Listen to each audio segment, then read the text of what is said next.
Welcome to Islamic Life Coach School podcast. Apply tools that you learn in this podcast and your life will be unrecognizably successful. Now your host, Dr. Kamal Akhtar. Hello everyone. Peace and blessings be upon all of you. Today I want to talk to you about a joy that multiplies, a joy that keeps on giving. And you might not have thought about joy in this manner before. Something to consider is that you might be in a position where you want to move mountains to see people you love light up with joy. It might be during Eid or some festivities of Ramadan, about gift giving, about delicious plates of biryanis and kebabs and beautiful outfits. You prepare for weeks, even though you're tired, keeping their joy in mind. You make it about love, togetherness, and the joy of celebrating blessings with your family. And you might do all of this even if the wallet is feeling a bit light. And somehow you find a way to make it work. Maybe you think about budgeting better or differently. Maybe you do a lot of DIYs. Maybe you work a few extra hours to afford the special gifts for your nieces and nephews. Because you have a very strong spirit of giving that's driving you. You want to share the happiness, the hearing of the laughter, and you take pride in your efforts when you see your loved one's face light up with genuine delight. But the question I want to actually bring your attention to today is, would you do the same for you? Would you move mountains to bring yourself joy? How much effort would you engage in to bring yourself comfort and peace? And I'll bet you'll hesitate. You'll probably first feel guilty about spending money on yourself, especially during any special time of the year like Eid. You'll justify that this is the time to give others and everyone else. But usually, giving everyone else what they need and desire feels like the most important thing in your life. You've been raised with that, do for everyone else what you would do for yourself. But when time comes for do it for yourself, it doesn't seem that important. This is a real mentality that runs deep in women. It's like there's an unwritten rule that your happiness should always take a back seat. But imagine your life if you could shake off that guilt and see self-investment as something meaningful. Once you start to see your happiness, your self-prioritization, as a means to your well-being, and not just as a frivolous luxury, when you start seeing it as a necessity, then you are in a much better place to give everyone else freely and with generosity. Taking care of yourself does not mean you're taking anything away from others. It means you're filling your own cup so you can then pour into other people you love. What if putting yourself first, even just occasionally in the beginning, is the most loving thing you can do for anyone around you? How much better you'd feel about yourself if you allowed yourself the space and resources to grow, to heal, to simply experience joy. And the guilt that you carry that like somehow you're unworthy of this investment and you don't deserve to give that attention to yourself. This is what holds you back. We've all been conditioned to feel this way as women. It is your responsibility to make your happiness and your acts of self-care not to be seen as weakness or a selfish act, but rather as a radical act of self-love. When you prioritize your well-being, when you invest in something that only is for you, it doesn't mean that you're neglecting the other people who matter to you. But that's actually what the brain presents. It says it's either or. It says you either can give time to yourself or others in your life. The default brain says that when you are prioritizing yourself, that means that it's taking time away from others. And that's rather uncomfortable for women. When that actually is not true, that's black and white thinking. What prioritizing yourself actually means is that you're able to show up more fully and with greater energy, with more patience and joy for others. It is your job to recognize that you're worthy of the same love and generosity you give others. And in doing so, you're not taking those things away from others. You work hard, you sacrifice, you uplift. And that same strength deserves to be poured back into you. Investment in yourself isn't a splurge. It's a declaration of your own worth.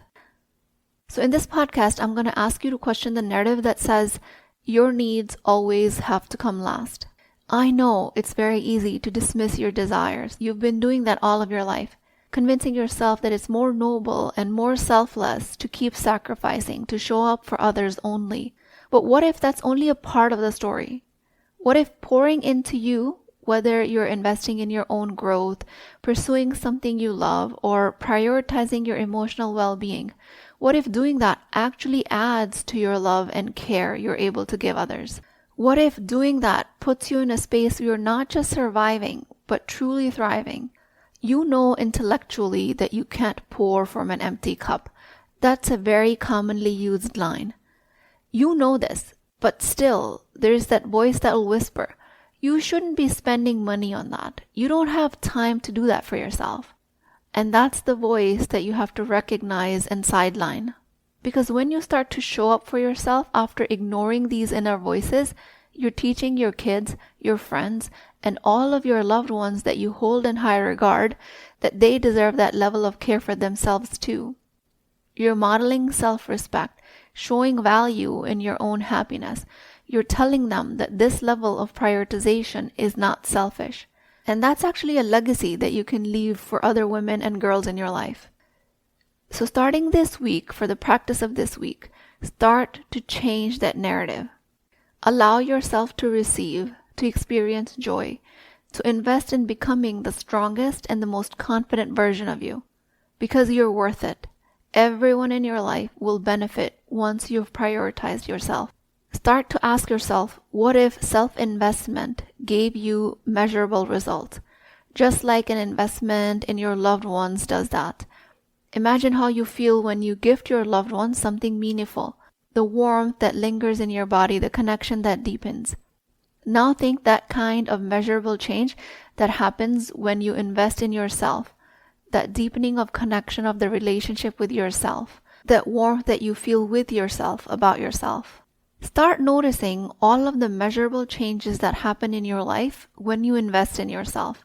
Maybe it looks like waking up each morning with a different sense of purpose, not so much of the dread and the overwhelm of all of the things that need to be done.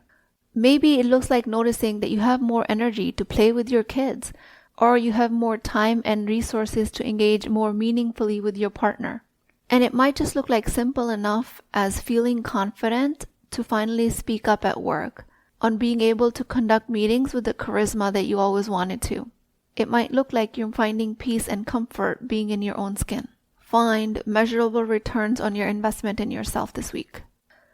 When you start doing this work, your brain will say, this is just a temporary investment, but it's far from that. You're creating long-lasting ripple effect changes, outcomes that elevate your relationships, strengthen your faith, and empower you to move through life with grace. Imagine yourself spending money on coaching, education, self-care, and watch the returns unfold in so many other measurable ways. Maybe it's just a reduction in your stress levels. Maybe you're just laughing a little bit more. Maybe you're able to enjoy an activity that you didn't before. Give your brain the room and flexibility to imagine and find measurable results in your life. That's going to give you a positive feedback loop. Because you'll see once you start investing in yourself, you're reaping the benefits of it on the other end. And all of this isn't just an abstract idea. All of this is backed by science and faith. You're worthy of the investment of time and money the same way you invest in others. So I strongly advise you to start rewriting that narrative. Let's celebrate this new tradition of self-love and investment.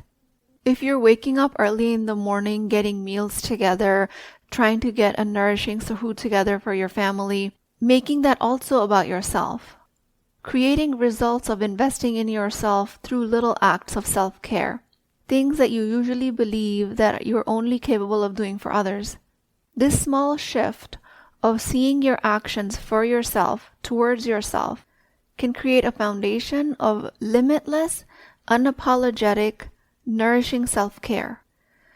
Maybe the measurable results you see is that you start noticing you're laughing more genuinely, and there's more peace and joy in your movement and more confidence in the way you move through the room.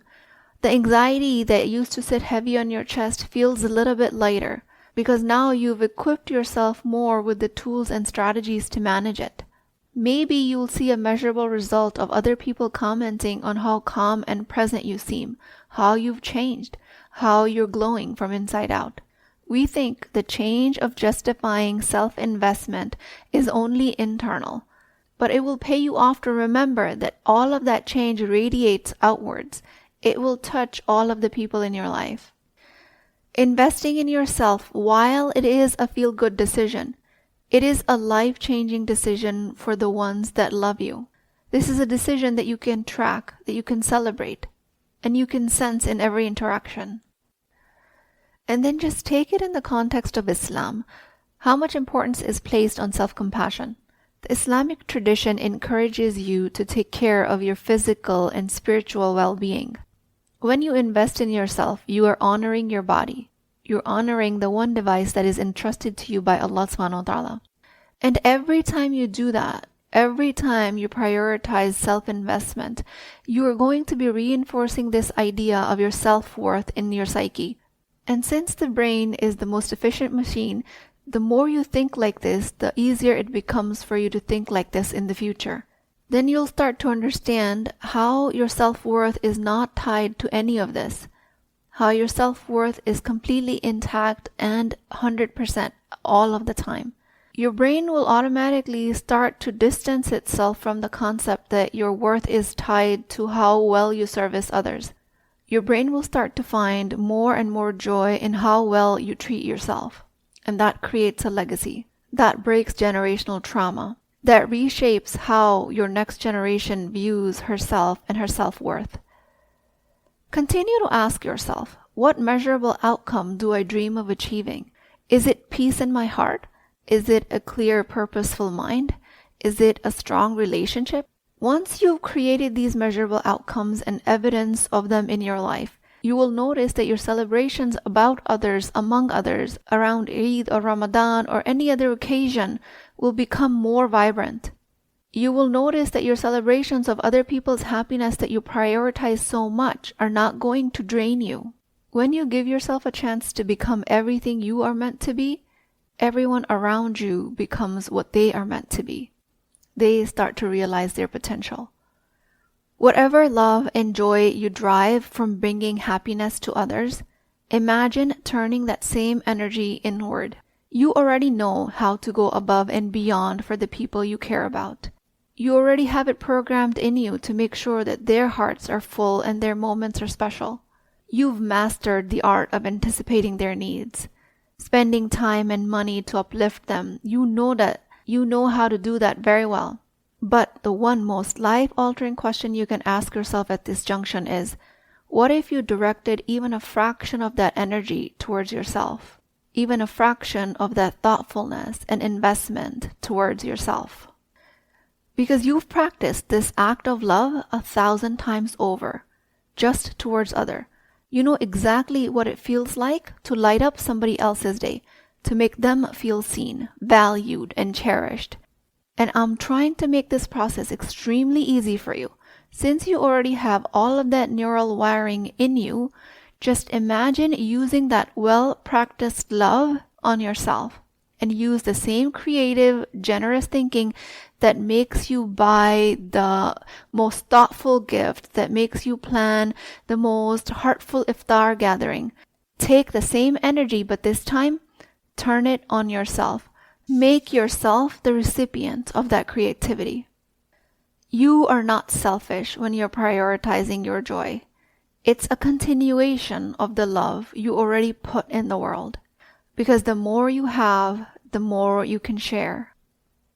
To start developing this habit, follow what I've already told you and take a minute to plan a moment of joy for yourself.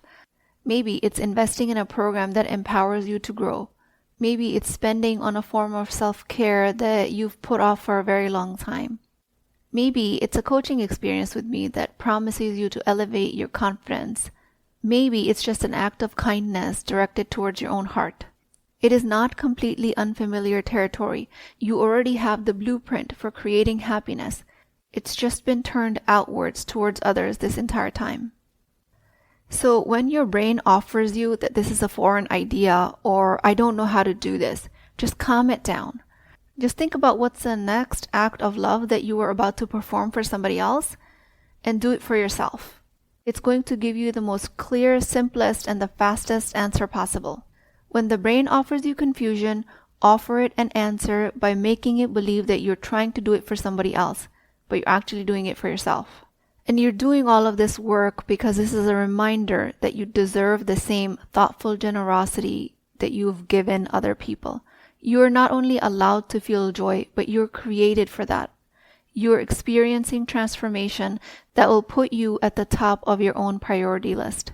The love you give yourself will ripple out and magnify, and it will have an impact on the world around you that you didn't think was possible. When you thrive, everyone around you will benefit. That's just how women are created. When they have something, their natural inclination is to share. And when you've nurtured your own joy, your natural inclination will be to share that. And that becomes a gift that you keep on giving, and it never diminishes. With that, I pray to Allah subhanahu wa ta'ala. Ya Allah, the most loving and generous, I come to you with a heart full of gratitude, with shukr and thankfulness for my ability to love and give selflessly to others. Ya Rab, just as you've blessed me with the joy of bringing happiness to others, guide me to turn the same love inwards. Teach me to invest in my own well-being without guilt or hesitation. O Allah, help me recognize that I'm worth the same care and generosity that I give to others. Ya Allah, fill my heart and my wisdom with the understanding that nurturing myself is an act of honoring your creation. Grant me the confidence to prioritize my well-being and help me see that this investment is not indulgence. O Allah, allow me to experience the deep contentment that I wish for others. O Allah, just like you have allowed me to be the source of light for others, allow me to be the source of that light and warmth for myself. Ya Allah, protect me from the whispers of guilt and unworthiness. Ya Rahman, let my self-love be an extension of your divine love for me. And let this love be a means to draw closer to you. Ameen Ya Rabbal Alameen. Please keep me in your du'as. I will talk to you guys next time. If you're interested in getting coached by me, I'm offering a very affordable opportunity to do that with Wisdom Wednesdays. This is not a course, not a lecture. This is an opportunity for live coaching, real change with Islamic adab and etiquette. You do not need more information. You actually need a space to create change. At $19.99 a month, which is the price of takeout dinner, you as a Muslim woman will create confidence, intimacy, and connection without shame or fear of judgment, because your privacy is my highest priority. So join at www.islamiclifecoachschool.com, resources, Wisdom Wednesdays. I'll see you inside, inshallah.